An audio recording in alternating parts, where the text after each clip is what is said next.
Coming up on 5 Minute News. Racist Florida shooter who murdered 3 bought guns legally. Thousands converge on National Mall to mark the March on Washington's 60th anniversary. And US workers exposed to extreme heat have no federal protections.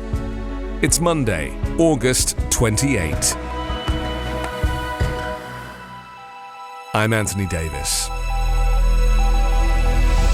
The white gunman who shot and killed 3 black people at a Dollar General store in Jacksonville, Florida, was a 21-year-old who bought his guns legally and had no criminal history, local law enforcement said yesterday. The shooter, Ryan Christopher Palmater, lived with his parents in a suburb of Jacksonville, Sheriff T.K. Waters told a press conference. He died of a self-inflicted gunshot wound.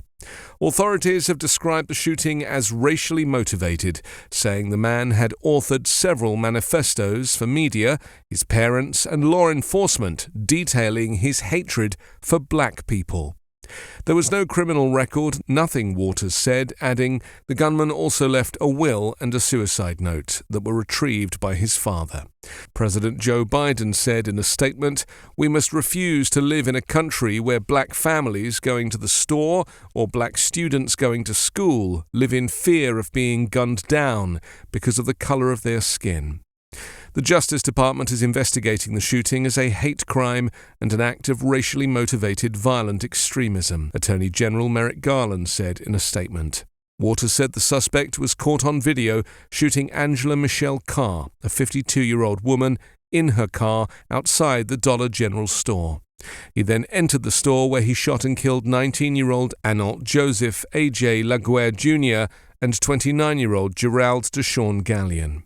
Palmater wore a tactical vest and his face was covered by a mask. He carried a handgun and an AR-15-style rifle with swastikas on it, police said, referring to a lightweight semi-automatic long gun often used in mass shootings and that Republican lawmakers have no appetite to ban.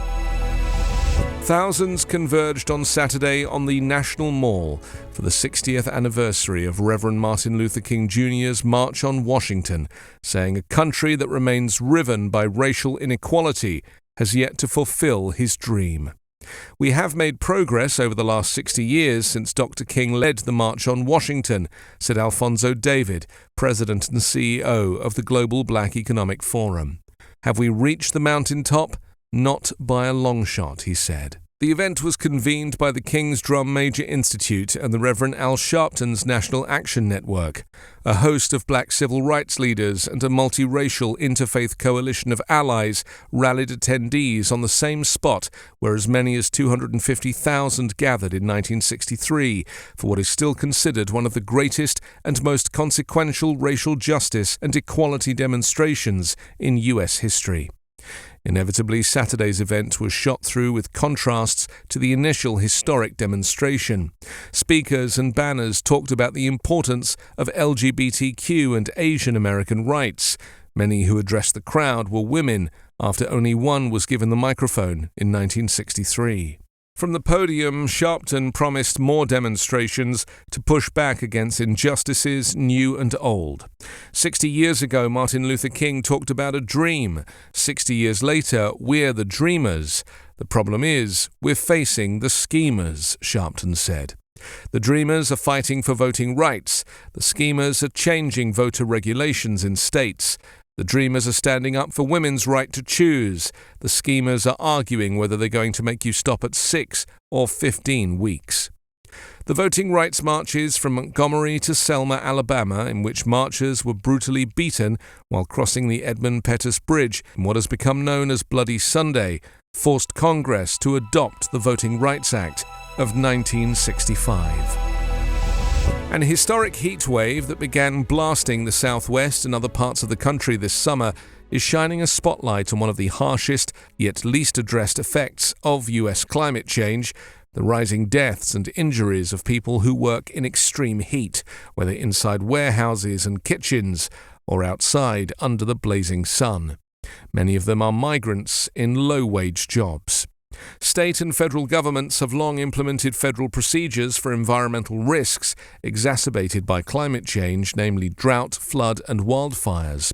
But extreme heat protections have generally lagged with no owner in state and federal governments, said Lad Keith, an assistant professor of planning and a research associate at the University of Arizona.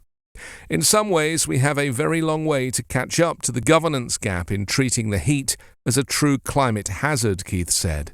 There is no federal heat standard in the US, despite an ongoing push from President Joe Biden's administration to establish one.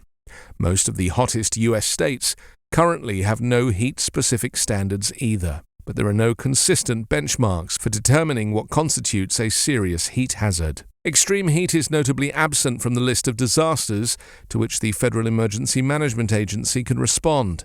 And while regional floodplain managers are common throughout the country, there are only 3 newly created Chief Heat Officer positions to coordinate extreme heat planning in Miami-Dade County, Phoenix, and Los Angeles. 5-Minute News is an Evergreen podcast covering politics, inequality, health and climate, delivering independent, unbiased and essential world news daily.